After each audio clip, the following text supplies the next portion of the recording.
Just give me a little bit of peace, steady job and some food to eat. Just give me a little bit of peace, steady job and some food to eat. Just give me. Ladies and gentlemen, I have LOCO, baby. What up, man? What's going on, everybody? Shit, man, chilling, man. Once again, appreciate you joining the show, dude. Definitely, I appreciate y'all having me. Yeah. So, let's take it all the way back, man. Let's learn about your life. Tell everybody where you grew up. All right, so I grew up in Tennessee. I grew up in Tennessee in a town called KNOXVILLE, Tennessee.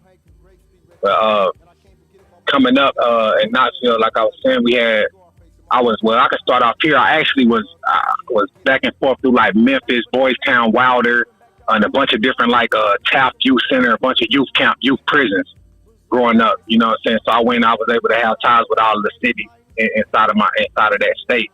But I came up out of Knoxville, Tennessee.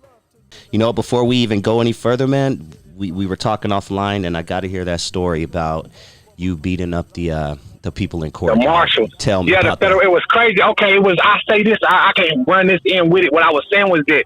So we already had homies, because this is what got me there, right?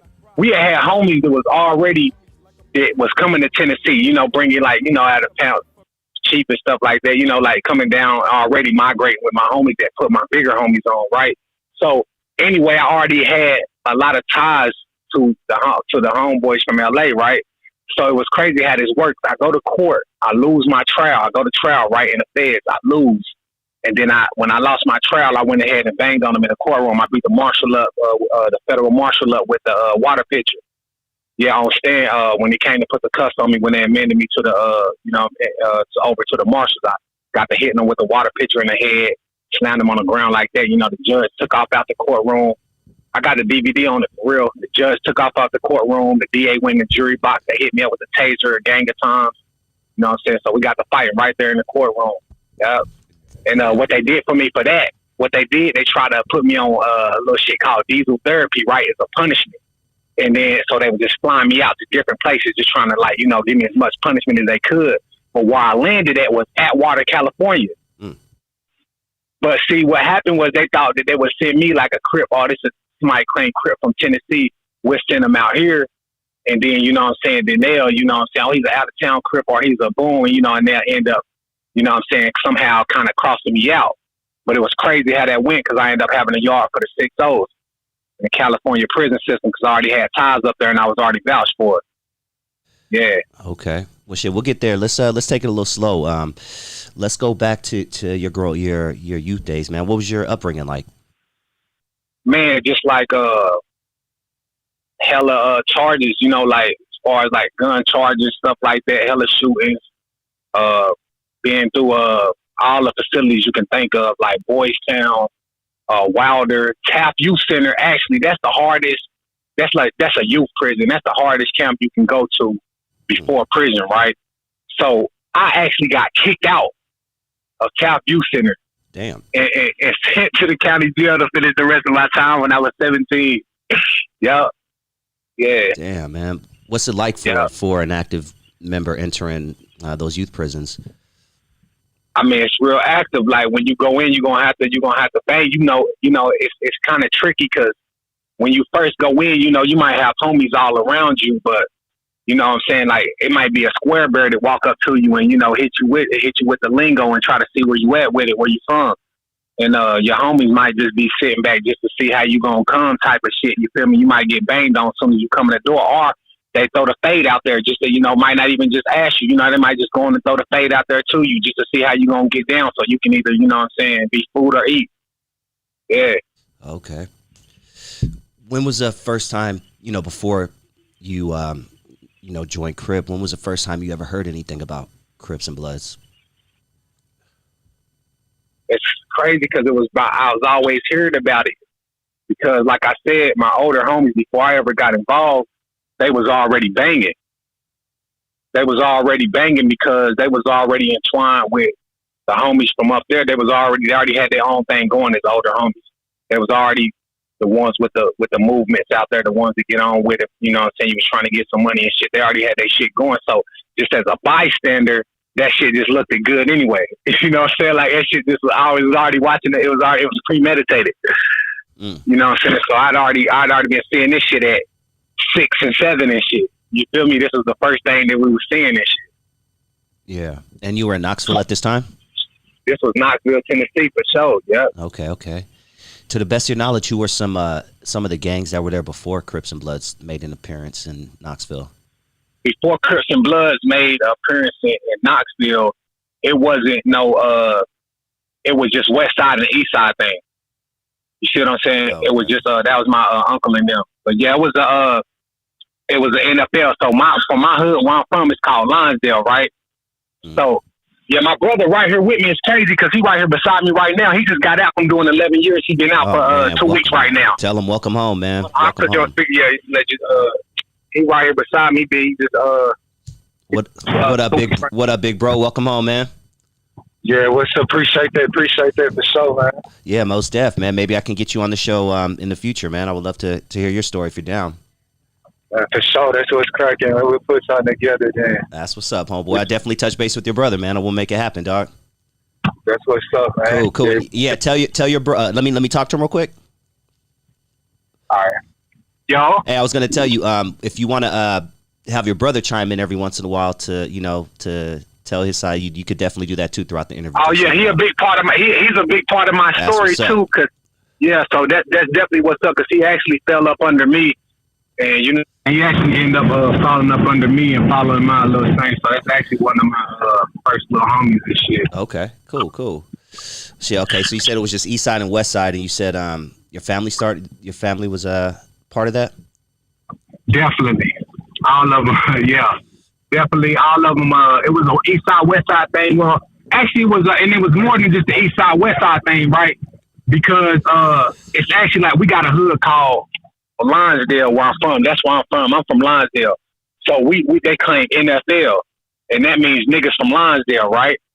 And then that ended up turning into Neighborhood for Life, ended up being the logo behind that. But that's what it was originally was, niggas from Lonsdale. Then you got the Heights, Western Heights projects, and those are all Crips and different kind of Crips. So it might be some Hoover Crips, and it might be some Rolling 40s. It might be some, you know what I'm saying, something like that. And it might be a bunch of 6-0s. So, but the West Side pretty much break down to the Ville, and that's all Crips too. The Ville, and it'll break down to the Western Heights, and it'll break down to Lonsdale as the three main factors on the West Side. Now you got little small hoods that still do their thing and shit, still bang and still put on and shit, but just the main force, those are the three factors. And then it push over to the East Side. And then that's where you're going to get your Bloods and your Vice Lords at. But that's the ones that were just claiming like Walter P. Taylor home and shit like that as far as when it comes to the bang life, though. Okay. Do you have a big Vice Lords, Folks, Nation presence down there? Absolutely. There was actually the Vice Lords and the Bloods hood is the same hood. And the GDs and the Crips hoods are the same hood. So we share our hood. Lonsdale is shared with GDs. Western Heights is shared with GDs. And also the Ville is shared with GDs. And then you got, but it's different sections because it's like we got like some of the biggest projects I heard in the world, kind of outside of those big ass towers in New York. Well, in America anyway. But it's split up like that. And then on the East Side, you definitely got your Vice Lords and your Bloods. Then definitely put their little rings together to join that little force. Yeah. Okay. And then like Big Pokey, he had got killed. I don't know if you heard about him. That was actually somebody that I was real close to when I was still doing prison time and shit. That name sounds really familiar. Yeah, he got killed once he got out. Not too long after he got out. Stuff. He was from Chicago though, but he was a big homie as far as that Vice Lord shit. When him and Country. Yeah, they was damn. I don't want to be saying nobody else's name. Ain't got nothing to do with my hood on here. But yeah, it's on History Channel. I'm sure they can look that up for the people that's watching. That's probably where I heard it. Yeah, okay, that's where I heard it. Okay, gotcha. Shit, man. And when did you know what I'm saying? When did you decide to join Crip? Shit, right out shit. Whenever I was out, whenever they see me fit to come in, you feel what I'm saying? Are old enough or knowledgeable enough to come in, which will probably been in my younger teenager days. Okay. Yeah, because I was already foot soldier and shit before that. I had made the news. You can look that up too. I don't know if you might have already read about it or not. But I was on actually CNN when I was 9 and shit for holding the school hostage with a butcher knife and shit. You can look that up on Google. Damn. Now everything that I'm telling you and shit, it's all in the 6th district, 6th circuit court, and like either on appeals or either on my trial. You know what I'm saying? Trial paperwork, which is all public records that you can find on there and stuff. They talk about all of that shit, and they even talk about giving me gang enhancements as far as the ROLLIN 60s and shit like that too. Because I got enhanced too for that. But yep. Damn, hold on. We can't pass that story up. You were 9 and you held up a school with a butcher knife? For certain. Damn. Talk to me about what happened that day. All right, they got a little class. It's like it's basically like a retarded class, CDC type shit like that, like special education stuff like that. If you acting up or you somebody that's hella active fighting and stuff in your class, or you got to be like in an alternative school, you can't go to a regular school, they'll put you in a certain school or a certain class like that with just those type of individuals. But in that certain school, it hold individuals. It varies from the age range of 9 to like graduation age. Mm. So yeah, I was in there, and basically, you know, the older kids weren't no smarter than the younger ones. You know what I mean? We might catch a cheer here and there type of shit. So, you know, we started scrapping up with the knife and shit like that coming to school. And teacher wasn't intervening and shit. So one day we just went in there, you know what I'm saying, threw everybody a party in the classroom and locked the door and shit. You know, everybody held stand with their knives and shit like that to make sure nobody got out while we got our leg back type shit. God damn. Okay. Damn, man. That's just a lot to take in, huh? Yeah, man. You know, dog, it is, man. And then, you know, right. So I'm just glad you're here today to share your story, man. Real talk. All right. Well, let's talk a little bit about, you know what I'm saying, your time behind bars, dog. If you could put a number on it, how many years would you say you've given to the system? Well, we ain't gonna count juvenile, or we are gonna count juvenile. Shit, I would say the whole thing, man. Yeah. Man, to be honest with you, this was so crazy. I think I'm gonna let my boy. How many years? You probably 32. Probably. You said 32? No, I'm 30. My brother was talking. Gotcha. 32, probably. Totality of the whole life, probably about 23 years, somewhere like that. Man, about 23 years. 32. 23 years, man. And I know you said you went from juvenile to state to the pen, right? Yep. Yeah. I went to the pen as soon as I crossed the threshold. As soon as I was old enough, they didn't give me probation or none of that. They went ahead and sunned me. Damn. What was the worst out of all those? The worst out of all of the places I ever been wouldn't even be none of the spots for like the prison spots. It would actually be more or less keep it all the way truthful. You know what I'm saying? It would be in just a group home. You know, like foster care. That was probably the worst situations I ever been to, because all of the fighting shit, I was already cut for that, stabbing and shit like that. That shit wasn't nothing but another day at the playground. You feel me? But it was being in there with the racist ass white people, and you feel what I'm saying, trying to run me over with cars, trying to hit me with bottles and shit when I was too young, though. You know what I'm saying? Like, because I had went to foster care when I was like 4 years and 11 months. You know what I'm saying? So it was them having me, and they, you know what I'm saying, ground where I'm the only black kid there and shit, and something go wrong, you know what I'm saying, blame him, you know what I'm saying, type of shit. That was what really was the worst thing that I've been through. After I made it out of that, the other shit, that was, you know what I'm saying, that was easy money. Damn, man. My man said my man's been to, you know, youth prison, he's been to state, and he's been to the pen, and he's saying that there's something wrong in America if you're telling me that the foster care system was worse than all of those. Absolutely, because they're only doing it to get the money. You feel what I'm saying? So they keeping kids to get the money. Yeah, they don't give a fuck about you, and then they get allowance for you and shit, but they'll keep you busted and shit like that. And then if you black, and there's some people with agenda, because like it's no difference. I say it like this too, like it's no difference from, you know how like most of the prison guards, they ain't nothing but some KKK in uniform. You know what I'm saying? Just a modern day of saying put the badge on instead of the sheep. You know what I'm saying? Same as the crooked cops. So it's a lot of people that keep, you know what I'm saying, they keep kids and shit, but they really got agendas. They really don't even, you know, they don't like it. They get you there. They might think you a punching bag or something, or you were just a little black kid they can pick on or something like that. You feel what I'm saying? So you get the shit end of the stick. You feel what I'm saying? So yeah, they definitely giving it up like that. Man, that makes me real sad to hear that, dog. When you get to state prison or to the pen, explain to everybody what your first day is like, as an active gang member. Like, are you looking to link up with other Crips? Are people checking your paperwork? Immediately, because I went to the pen with my big homie. So me and both of my big homies went to the pen together. My big brother and some other homies from around my way. I think it was right after Obama won the election that morning. They came through with as soon as he won, they came through with the indictments and got us all. So that's when we went in and they got everybody. So we all went together. Well, we went separate places because I was under 25. And because of that, that was automatically enhanced to go to a USP. Some of them went to LCIs in different places, but the war started off in the federal, it was Ocilla, Georgia. And they got something called, it's called Ocilla, Georgia. That's what it's called, Ocilla. But we was in there and they had something called ICE at the time, immigration, where they was holding immigration and shit too. And I ended up having to crack off a war with us and the essays inside of there and shit.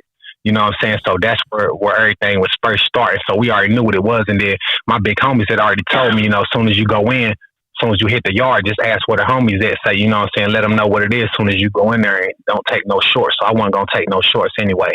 But when I got to Big Sandy, it was critical because it wasn't critical, but on the bus, this when I start seeing motherfuckers come in a real form, like that scary shit come out of people that I thought everybody felt the same way, right? Because you had the guards got on the bus and it was like it was the warden. He said if you hot in the streets, that means they say hot in the feds, right? That means somebody telling on somebody, oh, he hot, you feel me?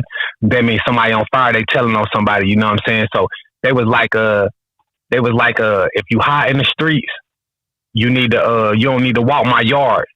And if you walk my yard, you need to make sure you get you a knife, you feel me? And then he was like, your life is worth a soup on my yard. So if you fit for the yard, get you a knife. If you ain't fit for the yard, get you a knife or don't walk my yard. He said, but if you know that you hot, right? He said, because I don't want none of my guards getting killed and caught up in y'all bullshit, right?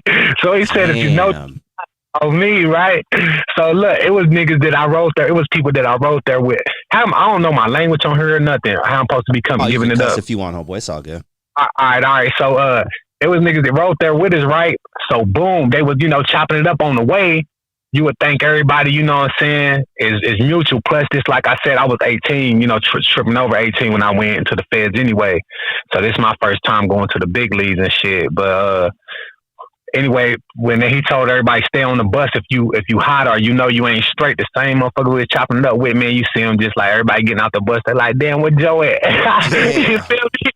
Joe ain't walking, you feel me? They staying on this shit. And then when I hit Joe hot, then the motherfucker. Then when I hit the yard, actually I went there with it already on lockdown. They just got on the war. So I just went into the cell, met one of my homies in the cell, and we got the conversion and shit. He was just catching me up on everything. You know what it is, you know what I'm saying? Like, start sharpening the knife. You feel me? Yep. Damn, man. And when you get behind, are you linking up with other blacks, you know what I'm saying, for numbers reasons, or yeah, you linking up for number reasons. And that's something that I had a hard time with, right? Because I was raised to hate the other side. You feel what I'm saying? So it's like, that's one thing I had a hard time adjusting to, because like they was like, we supposed to be programmed like bulls, you know what I'm saying? You see a red flag, rush that motherfucker. So when I got to the feds, it was like, I'm coming down, like they coming up to me like they my homies, and I'm like, ain't no motherfucking way in hell we shaking hands, you feel me? Ain't no way we homies, because your homies then took my homies, you feel me? So it ain't no way we ever gonna confine, but they had to just bump down on me on some real shit. Like, nigga, you see them essays over there fucking with them Serenials fucking with them, what they call them, white boy, Nazi lowriders and shit, you feel me? You see them over there linked up and shit, it's like 500 of them, it's like 200 of us combined. You feel me? So we rocking together. This the politics. You feel what I'm saying? This, you don't like our program? Hell nah, but I'ma rock with it though. You feel me? But that's how, you know what I'm saying, I ended up fucking around with a bunch of blood niggas that love me to death, that I found out were just like real niggas and shit too. I got to know them for who they was and shit inside of the federal prison and shit, cause it's mandatory, man. The essays is in that bitch thick as hell. The white boys in that motherfucker thick as hell and shit. And you know what I'm saying? That's just basically some strategic type of shit to be able to war off of, you know what I'm saying? And that's how the politics was set up, where we had to, you know what I'm saying, it was a ceasefire, you know what I'm saying? I done had a blood to hold a shower for me. Unarmed, while I'm unarmed, the whole shower security. You know how that feel? Yeah, you feel me though? So it's like, yes, that's the politics for sure. What's the worst thing about being locked up in state pen or in prison? Yeah, just not having.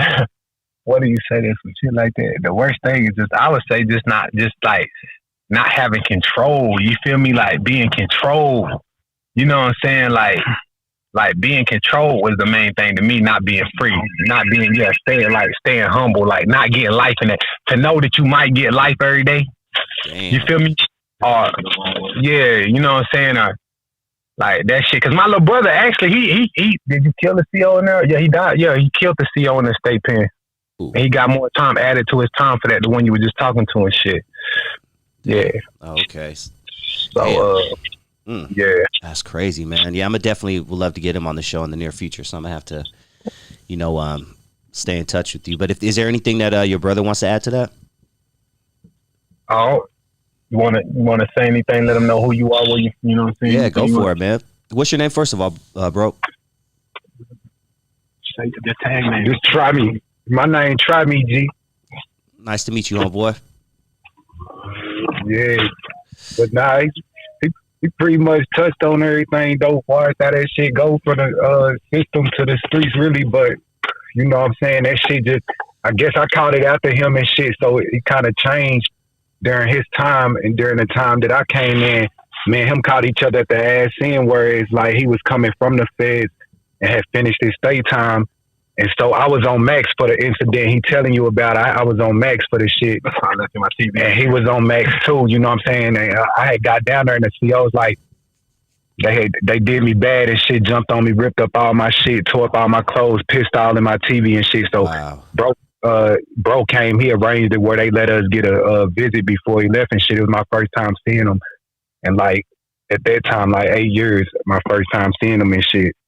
So, you know what I'm saying? We seen each other and shit. He gave me his TV. He gave me his TV and shit. And he left. He's supposed to be going home. Well, I look out the back window thinking he going home. Like, like he had the marshals waiting at the front gate for him and shit. And he had to go back and do some more fed time and shit. So it's like a bittersweet moment type shit. You feel me? Like I'm seeing you, then you leave, and then it's like I'm happy for you, but then I'm feeling like, damn, we finna depart again, but then you ain't even going nowhere because you're going back into another fucking cage. You feel me? Damn, man. You know, before I let you go, dog, can you, because since you're fresh out, what was your experience like with this whole COVID thing behind bars?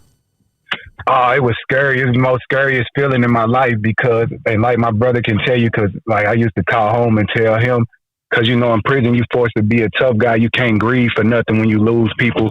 And you can't like, you know what I'm saying, show too much concern over nothing and shit, even if shit is bothering you. But, you know, I used to keep access and shit to a phone and shit at all times when I call home and talk to my brother about it and shit, you know what I'm saying? And man, that shit was scary and shit, like, because they always was hollering, we might come in today and do martial law. This how the COs come in and play. We might come in today and do martial laws and just air all y'all out and shit, just start spraying toxics and shit. You know what I'm saying? Just playing games like that. Like they'll cut the heat on. Like it'll be cold outside. They'll cut the air all the way up to the maximum and freeze you out. You know what I'm saying? It get hot. They cut the heat all the way up. You know what I'm saying? People getting sick. They just let them drop dead around them and shit. Like people die from cold. They trying to hit them with the Narcan like they overdosing and shit. And it's fucking their lungs up. Like one person, my homeboy actually went brain dead from the shit and was fucked up where they did him like that. And you know, it was a scary feeling for me. I ain't know was I gonna make it out and shit, you know, in time before like the world end type shit. Yeah, damn, man. Did they take any extra precautions when COVID came around? Like, did they give you guys any extra? So you can pull my case up right now. I got 2 lawsuits pending, one in West Tennessee federal court and one in the Eastern. Good. So they was very unsanitized, like the showers never clean. When they do the big inspections, they only inspect the shit that they want them to see. They never look in the cells, see how we living and shit. You know what I'm saying? It's rats all in the ice box and shit. They make our Kool-Aid in trash cans, big trash cans and shit. Ain't clean. You got bugs everywhere. You got roaches running and shit. You got mice clamming out your food and shit. You know what I'm saying? You cooking in a pot. I worked in the kitchen. You cooking in a pot.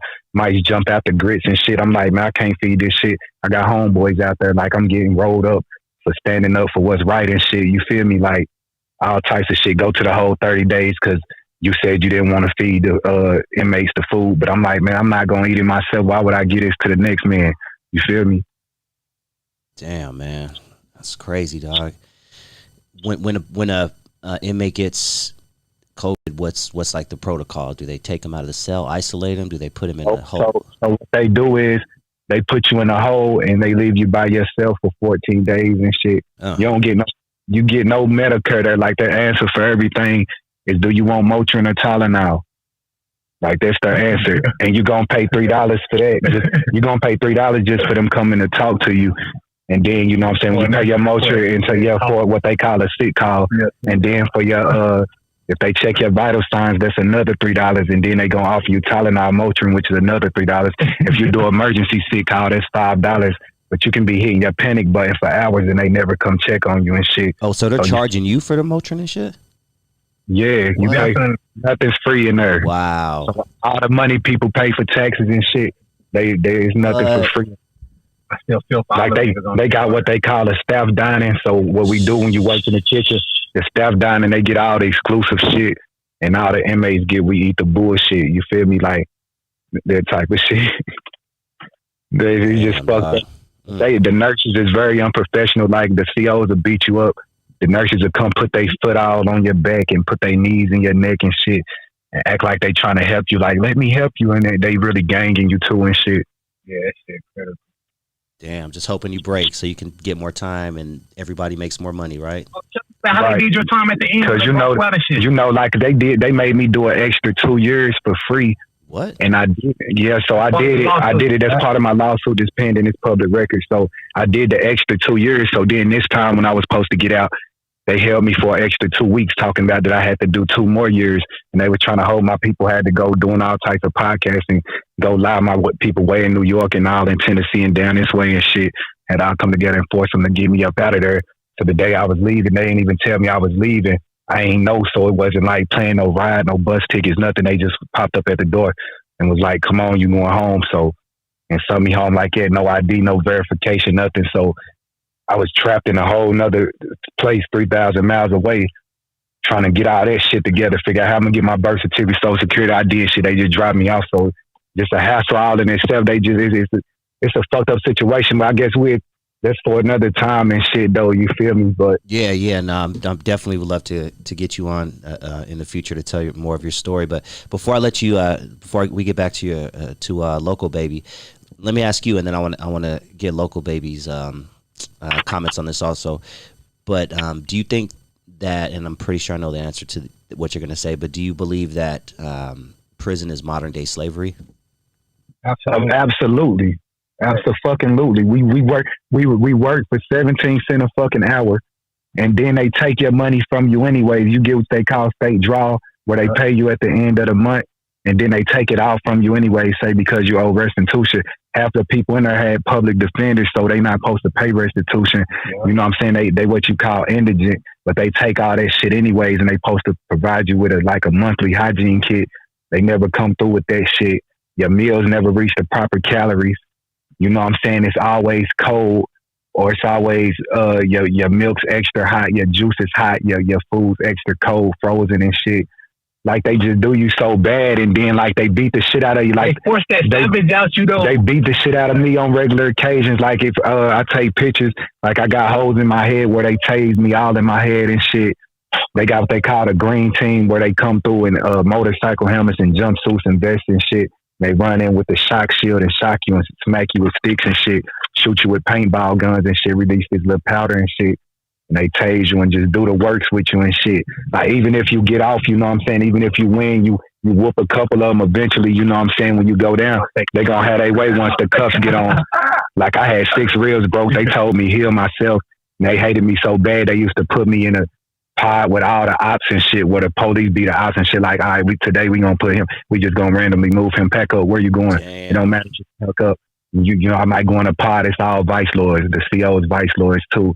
You know what I'm saying? And that's how it is down there too, you feel me? They used to get so mad because a nigga put on so much that it was like, okay, well, the vice lords fuck with him. Let's move him out of there. Today we'll put him in there with our G's. Next day we put him in there with our Bloods. Next day it's all Air Nation. Next day it's all Sereno. Like, just trying to constantly find a way. But a nigga had so much respect, they hated it to the point all they could do was start playing with my time. All right, well, he flattened out, give him an extra 2 years. Let's just tell him he got to do extra 2, see what he do. Like, you know what I'm saying? Do the 2 years, I hold him an extra and tell him he got to do 2 more, keep him for 2 more weeks, just see how he react. Like, you know what I'm saying? I got stabbed up in there and shit. I turned around and beat the dude up that was stabbing me. And you know what I'm saying? I didn't have a knife because they had came and took my knife. They searched me, took my knife right before the accident. And instead of putting me in a hole, they put me right back in the pod and was like, that's all I wanted was your knife. And so when I was going to the shower, the dude rushed out at me at the shower and started stabbing me in my back and shit. So I turned around and, you know, fanned him out and shit. And I picked up the mop and was beating him with the mop and shit. And the mop broke. I picked up the broom, was beating him with the broom and shit. And so they rolled me and charged me up with 2 assaults and a possession of weapon, and said that I was over excessive because I hit him with the broom, even though I was trying to stop his knife attack. You see what I'm saying? Wow. Damn, dog. I hope you win this fucking lawsuit.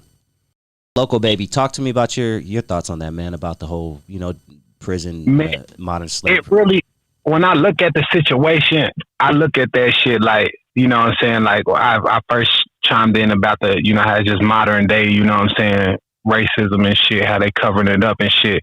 So it's for show, you know what I'm saying? I don't know what they make. I think when I was in there, it was about $1,600 a head a night for a bed, for his rent. You know what I'm saying? Niggas in there paying rent. You know what I'm saying? It's rent off a motherfucker. So whenever each bed get full and shit, that's how much they get. You feel what I'm saying? And then on top of that, they use it for reasons like, you know, they might act like they got to do like whatever you call that shit, redecorating, or, you know what I'm saying, like start putting new shit in and shit, but they might put the less inside that motherfucker, but use that money for that, whatever they get granted for that money for doing so, for their own gain. So we ain't use as nothing but an object for money. So the object is to keep everybody inside a prison. You feel what I'm saying? That's why at this day of time, I be trying to tell all my little niggas and shit, you know what I'm saying, like, about even on the streets. Y'all don't own the street corner that y'all banging for. That's a white man shit. Y'all don't own the projects. He's renting this. You know what I'm saying? And collecting money off of everybody to stay here. All this shit that we gonna die for and shit on a day-to-day basis and shit.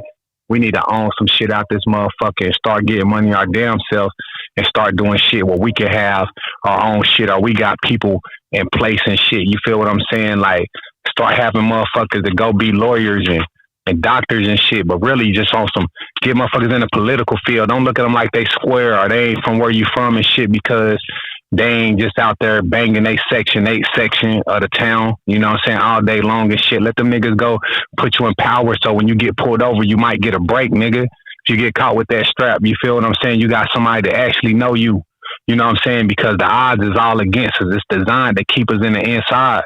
You feel what I'm saying? Because that's how they get their money. You feel what I'm saying? With commissary and shit. Then, like in the feds, everybody in the feds, they got a shit called Unicorn 2. They make the motherfucking all the clothes for the army and shit. They suits. Yeah. They make all that shit working for pennies though. You feel me? Wow. Like working for nothing but suiting them up though, giving them gears of war. You feel me? Ain't getting no kind of respect for it, no kind of good decent check and shit. Like, come on, like, nigga don't get shit off that shit. Enough money to buy a couple zooms and whams, you feel me? Buy soups in here, but that all goes back to their pockets too, because they over the commissary, you feel me? All money in type shit. Who's really circulating, winning? This money just circulating. Come on, who's really winning? They got the great advantage because niggas scared to really think strategically. You feel me? Niggas scared to really just like level up on the real level. Niggas only want to live ghetto fabulous and shit. You feel what I'm saying? But really, they got the big power over us, over everything. You feel me? Everything that goes on, man, they able to win. Everything is modern day slavery, from the streets to out here right now, because of niggas' mind state. And everybody is designed to go against each other to the point where nobody can be, oh, this nigga got a truck. You feel me? Mm-hmm. Oh, this nigga went and bought a truck and shit. You feel me? Like hating on each other and shit. But damn, the white dude that just put up in the bank. You feel what I'm saying? You ain't see it. You seen this shit and you ain't paying no never mind. What you talking about my truck for? You feel me? Because we designed to hate each other and keep them winning.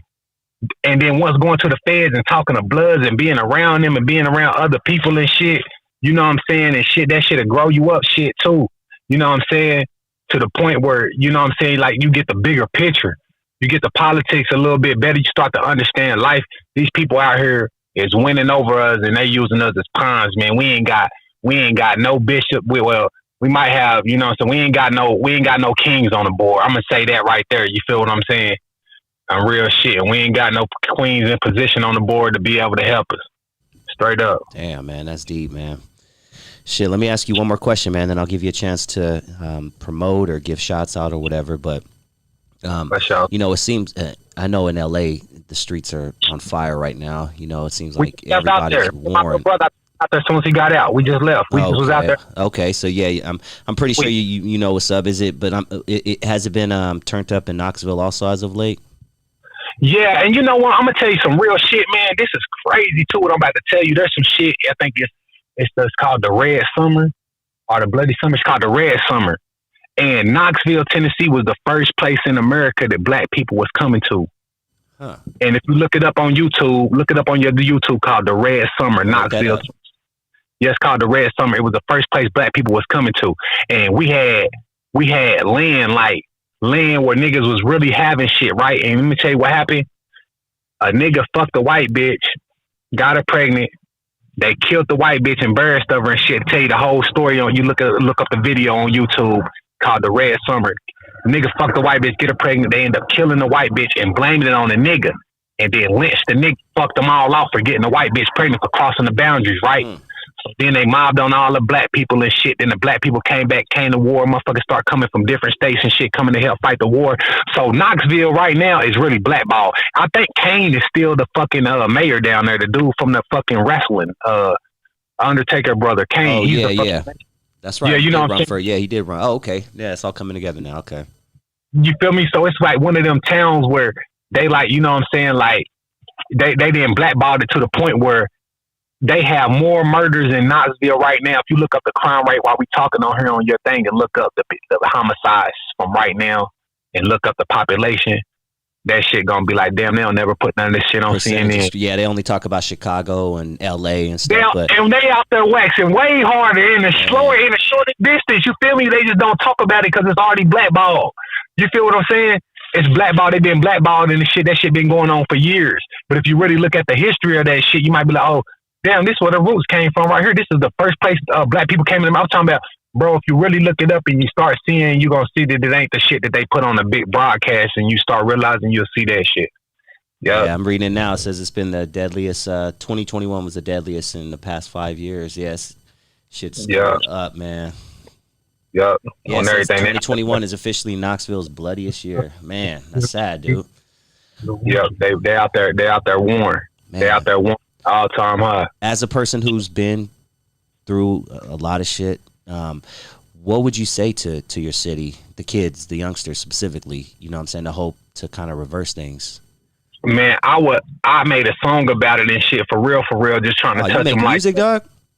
Definitely, like I'm talking we didn't talk about it. Man, I would have been played. Oh, okay. Man, I've been doing this shit. I was so hard. I used to have the whole jail surrounded around me and shit. Everybody, that motherfucker coming there to listen to me do that shit. You have anything on YouTube I can look up while you're talking? Not really. Some old videos on there. I got some old videos on some hype shit, but ain't no real message in that shit and shit. It's all good. I can email you some shit when we get out there. But please do, man. I'll play it. I'll put it on the podcast when I post it. But man, if you could talk to the youngsters of your city, man, what would you say? And tell me about the song that you wrote. That was just basically telling them, you know what I'm saying? I said life's sick and kids want to grow up quick like they hate they young. and then kill about whatever Section 8 they from. They don't own shit and need to get their own shit and on some grown shit. That's why I can't get along with niggas that can't wait to give them sips of strong liquor. The plan is to escape it, and he painting them the wrong picture, keeping the youth lost. Have them thinking that he big meats. Why send him out to crash to show his bitch he a big chief? False guidance. And though he never once provided, your family can't find you when they need you like you hiding. You lost in a jail cell. Can't spell bail and can't afford the phone, so you resort into fail mail. Pay attention.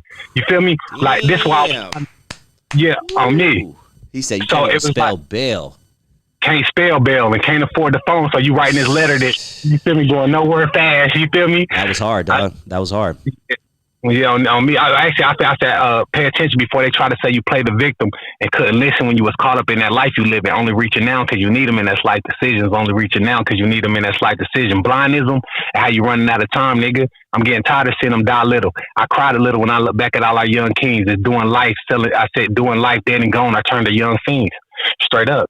And that's why I just feel like really they seeing this life, and I know what it's like to see the you know what I'm saying, to be ready to jump off that porch. You feel me? To just ask the homie like, damn, when you gonna give me my flag? Cause you feel me?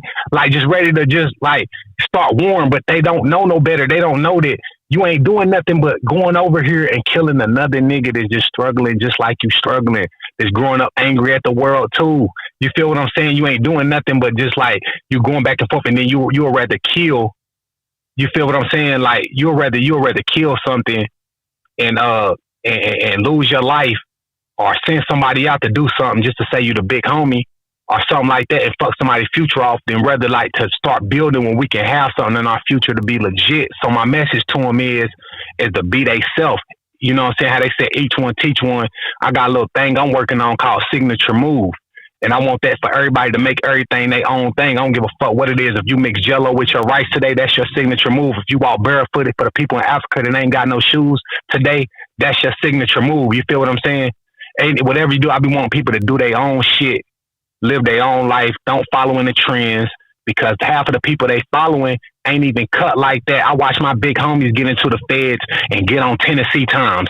And the Fed, they got state time, gang time and shit like that. Y'all tell me to go in here and ask for the homie as soon as I walk through the door. That's the first thing I do. But then I get word, I'm asking around like, nah, he is down there. Oh, you talking about the nigga on Tennessee time? You didn't jump on Tennessee time. You scared of what might happen on Bang time. You feel me? They don't gotta follow in this light. You feel what I'm saying? They don't gotta follow in this light. They can just back up, do their own thing. Nigga, play football, play basketball. You know what I'm saying? If we ain't got no opportunities, ain't no NBA team down there, ain't no NFL team down there, ain't nobody to show your talent to down there. Get the fuck out that motherfucker. Go somewhere, roll the dice. You feel me? Every time you take that ride at night, you rolling the dice anyway. You feel what I'm saying? And I know some real niggas that feel the same way. Like, shout out to my nigga Warlock. He got a book. His real name is Jefferson Lacey. He was one of the original founders of 6-0 Crip. You feel me? Still doing feds for bank robberies back in the early, you know what I mean, late early years and shit. You know what I'm saying? My nigga Bobby Banks, Big C from Little Rock, Arkansas. He started 21 Wolf Street down there, the Crip set down there. He was on the one I was banging in Little Rock and shit. That's the homeboy. Yeah. That's my son. I was in there. You know what I'm saying? Speedy Lane, him and Peabody from the Denver Lanes and shit, real niggas and shit. Shouts to them and shit too. Hope them niggas, their cases coming through and they able to, like, you know what I'm saying, start getting ready to get up out of there. And yeah, man, baby Luke from Harlem 30s, all of that, man. I wish y'all home. Missing y'all, you feel me? I wish y'all home. They got a real message and they real strong, you feel what I'm saying? Like, even way above me with the intelligent level on how to move the community. You know what I'm saying? That's why they keeping them. You know what I'm saying? But I wish and I pray all my niggas home, though, straight up. Yeah, man. Yeah, you got to send me some music after this, man, because I know you got some deep shit. Yeah, tell everybody where they can find you, and if you want to promote your music or anything else, go for it. And you can even ask Try Me if he wants to give any shots out also. All right, y'all ask cuz. Let me just say this, and I'm going to pass on the phone. That was my shout outs to them, because the guys, Lil Donnie and shit too, from Vegas and shit too, and all that shit. You know what I'm saying? He the reason why everybody be saying put a hole in their head like a bowling ball, free you till you free, cuz. But also, I just want to say this, though. I just want to say, basically, I ain't got no platform for no music and shit because, you feel me, I ain't really just got out here and really put my nothing into doing music and shit. I got out here working on trying to build apps and shit. You feel me? And like, and working on like inventing new shit that can help us for our future and shit and get us some real legit money and shit. So I got that shit for y'all soul and shit. And maybe I'll start dropping that shit a little more, but I ain't really been focused on that shit. But I appreciate y'all having me on this show. Yeah, most definitely, man. Y'all can follow me on IG though. My IG is I just killed that little Yo Gotti challenge dollar for dollar though. Follow my IG. It's the Bag Baby. DA-BAG-BABY. The Bag Baby. You feel me? Here go, try me though. That's what's up, man. Yeah. For sure though. Man, free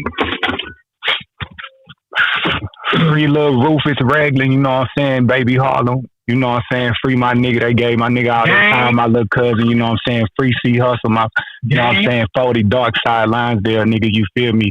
Free Concrete, you know what I'm saying? Free my nigga High Roller, you know what I'm saying? Original Lines there, nigga, free my nigga High Low 60. You know what I'm saying? Free every true nigga doing it. Free my nigga Murdo, you know what I'm saying? TBM, the Boogie Monsters, you feel me? Free my nigga Shice Brew, free the whole Shice gang. Y'all already know what Shice, nigga, a whole lot of Shice shit, you know what I'm saying? Nigga, Loco, he done fell back off this little rap shit and shit, but he still the hottest thing doing it and shit. But I'm on my shit too. I'm coming soon, man. Try me LOC, bitch. Yeah. And I want to tell you something too, though, for you personally too. Yeah. Go ahead real quick. Say that real quick. I want my thing. Free Frederick Braxton, man. Head Buster Fred, man. Original UG nigga, man. From Cali to the Ville, man. My motherfucking nigga. All right. So hey, I appreciate you hosting a platform for shit like this too, though. Got it. You know what I'm saying? Because you feel me, like just to be able to, you know what I'm saying? That shit, you know what I'm saying? Like mine is drinking and you feel me? And thank you. Smoking and whatever else a nigga do to get some little relief and shit. You know what I'm saying? That was a good little counsel session. You feel me? I appreciate that, dog. I appreciate that, man. Thank you, man. I would love to have you on in the near future, dog. I dig your vibe and everything and your words of wisdom and your story. So maybe I can have you on in a few months again, man. For sure, and definitely. And I'm gonna definitely link with you after to connect with Try Me and get him on. All right, for sure, definitely. I'll talk, fellas. Hey, man, you have a great night. I appreciate you once again. All right. Yeah, on us. Peace, sir. Peace.